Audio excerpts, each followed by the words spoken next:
Hi guys, what's up? It has been a minute, guys. I had promised you that I was gonna give you part two of our Ethiopian, like what are the things that you should know before traveling to Ethiopia. Yeah, things you should carry with you or things that you can know. I had promised to you, but unfortunately, guys, I fell sick. Whew, look at this garden. Guys, I fell sick and I couldn't give you the part two because unfortunately I had not recorded the part two. So by the time it reached the next day, guys, I had cough and flu and I lost even my voice, guys. You can't imagine. Even the way I am speaking right now, that is not how I speak, guys. But anyways, I'm happy for everyone who has been praying for me. Thank you so much. And those ones who have been reaching out to me, thank you so much, guys. So today we're going to be talking about some of the things that you should know if you want to travel to Ethiopia. Yeah. So there's one person who asked me, Harriet, if I have a national ID, can I travel to Ethiopia? I don't think so. I think you have to have a passport, because if you don't have a passport, I don't think whether you can be able to travel to Ethiopia. So you have to have a passport, not a national ID. So for me, I had to get a passport, and I traveled to Ethiopia because that is one of the requirements, that you have to have the passport. So you can get a passport from your country.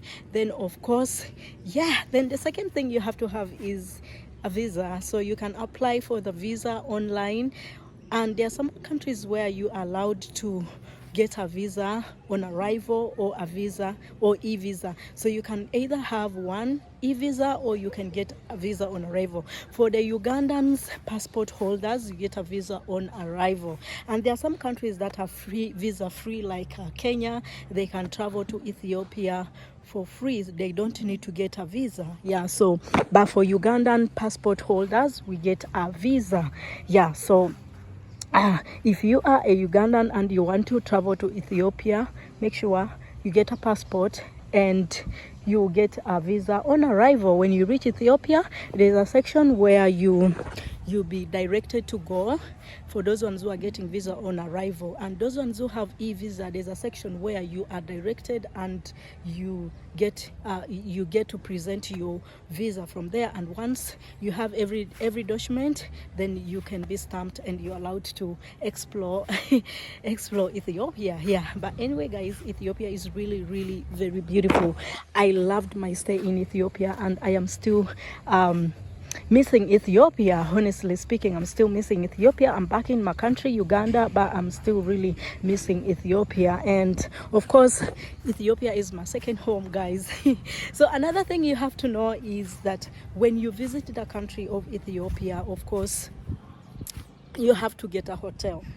So when you are asked, like, are you having already a hotel, they'll ask you the details of the hotel, where you're gonna sleep, or their contact number. So before you travel, you have to book for the hotel that you're gonna be staying, because of course, if you have maybe someone who is going to host you, you have to have their contact, so that when they ask you in case where you're gonna stay, and you say maybe I have a host, you have to give them the contact of the host. I had already booked my hostel where I was gonna sleep that day, so I gave them the contact of the people that were going to host me, like the hostel. Yeah, so everything was flowing so cool because you have to have their contact. All right, so another thing that of course, guys, note this.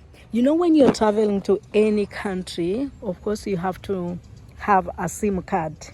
So when you have a SIM card, it allows you to communicate so easily. So make sure you get a SIM card at the airport, And with a SIM card, when you have a SIM card, you can be able also to download the ride. The ride is like the Uber, like Uber, a car. You can order for a car. It's like a Uber here in our country. We call them a Uber. You can be able to order ride, and of course they will take you to the hotel where you live, or yeah, it will ease your transportation when you are in Ethiopia. And also another thing that you have to know, that always the cars that you find at the airport are very, very expensive. They charge very expensive. The drivers tend to overcharge. Like for me, where I was sleeping, actually it was even more nearer. When you compare the ride price and the airport price, like they charged me $10, guys. That was around 1,200 birr. Yeah, birr is the national currency of Ethiopia. So guys, when I compared, a ride can take me from the airport where I used to live, it was like around 250 birr. Not even like it's something like $2, guys, or 1.5 50 cents, you know. So it was really a lot. So you have to have a ride, and when you have a ride, of course, you not be able to spend a lot of money, you know. Yeah, so when you're coming, other people, they can even charge you more than $10, you know, depending on how the driver will negotiate with you. So you have always to know that whenever you're traveling to Ethiopia, put in mind, get a SIM card, download the ride. At least ask those people from the airport, how can I access the car? If I don't want to access this, maybe can I order a ride? And that makes everything more easier. Yeah, and also you can negotiate with the taxi drivers, like the ones at the airport. Yeah, they will always maybe have a deduction, you know. They don't have a fixed price. Yeah, so don't be scammed, guys. Don't be scammed, you know, because a lot of people always are being scammed at the airport, you know, like those drivers, you know, they tend to overcharge. So don't be overcharged. Like I experienced this, so I don't want any of my brothers and my sisters who are traveling to Ethiopia to experience this. Yeah, guys. Yeah, so that is it. So anyway, guys, I think today we are talking about that, and you get to know, guys. And also, when booking for the hotels, make sure that the hotel you're booked is a rightful hotel. Some hotels tend to display things that are not right, you know.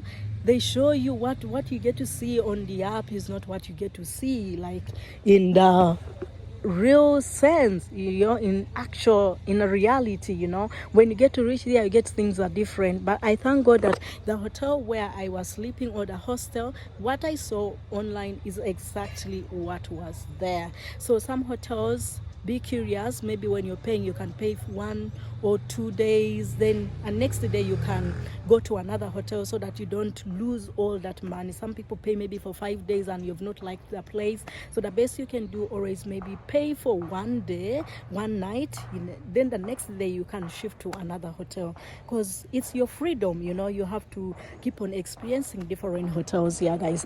So I think, guys, that makes all today for today's video. I don't want to overstrain, guys, my voice. I'm still not feeling so well, guys, but anyways, on our next videos, guys, I'll be bringing you more content now. Content. Thank you so much, guys, for watching. Until again next time, see you guys in our next one. I love you all. Subscribe, like, and share, and let me know what you think about today's video. I love you, guys.